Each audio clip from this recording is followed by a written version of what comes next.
Hello viewers, আজকে আমি 3 ধরনের রান্না করব আর আপনাদের সঙ্গে গল্প করব। তাই আমি নিয়েছি শাপলাগুলোকে ধুয়ে ভালো করে ছোট ছোট করে কেটে নিয়েছি। আর নিয়েছি কিছু পাট শাকগুলোকে গাছ থেকে ছিঁড়িয়ে এনেছিলাম বাড়ি থেকে।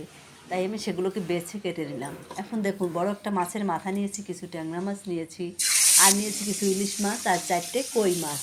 কই মাছটাকে আমি আলু আর পেঁয়াজ দিয়ে ভালো করে কষিয়ে রান্না করব, ঝাল ঝাল করে। দেখুন, আমি ইলিশ মাছগুলোকে ভেজে নিয়েছি। ওই একই কড়াইতে আমি ট্যাংরা মাছগুলোকে ভেজে তুলে রেখেছি, আর মাছের মাথাটা দিয়ে দিয়ে দিয়েছি রসুন আর রাঁধুনি।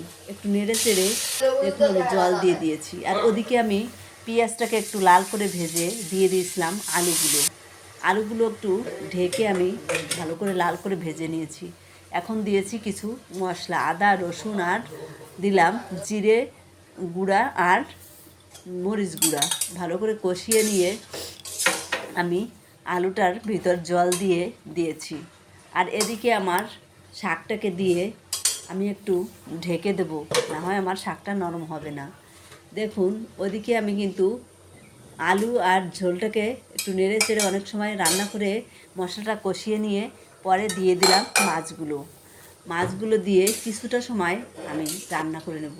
নেড়ে চেড়ে নিচ্ছি। দেখুন, এভাবে নেড়ে চেড়ে অনেকটা সময় ধরে আমি মাছগুলোকে সুন্দর করে রান্না করব, যাতে মশলাটা মাছের ভিতর ঢুকে যায়। মাছগুলো কিন্তু আমি এঁচে দিয়েছি। এখন আমি শাকটা নামিয়ে নিয়েছি আর মাছটাকে একটু ঢেকে রেখেছি। দেখুন, এরপরে আমি জিরে আর তেজপাতা দিয়ে তেল দিয়ে ফোড়ন দিয়ে জল দিয়ে দিয়েছি। এখন দিব আমি হলুদ লবণ, এরপর দিব কিছু কাঁচামরিচ। দেখুন, আমি কাঁচামরিচগুলো কিন্তু দিয়ে দিয়েছি। একটু সময় ফুটে ওঠার পরে আমি আগে যে শাপলাটাকে কেটে রেখেছিলাম সেই শাপলাটাকে আমি দিয়ে দেব। শাপলাটা দিয়ে আমি কিছুটা সময় ঢেকে রান্না করব। ঢেকে রান্না করলে শাপলার রঙটা কিন্তু খুব সুন্দর হয়। আপনারা একবার ঢেকে রান্না করে দেখতে পারেন, অনেক স্বাদও হবে। ঝোলটা কিন্তু আমার প্রায় শুকিয়ে গেছে, তখনই আমি শাপলাটা দিয়েছি। আমার মাখা মাখা ঝোলে কিন্তু আমার শাপলাটা রান্না হবে। দেখুন, আমি একটু ঢেকে রেখেছিলাম, এরপরে ঢাকনাটা তুলে আমি আর একটু নেড়ে চেড়ে নেব।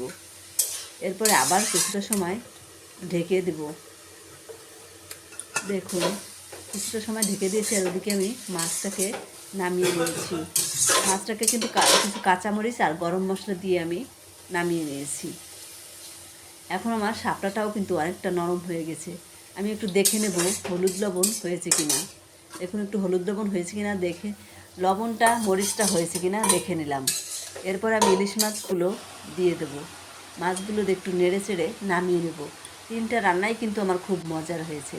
আপনারা সাধারণভাবে একবার খেয়ে দেখতে পারেন, অনেক ভালো লাগবে। ভালো থাকবেন সকলে, ধন্যবাদ।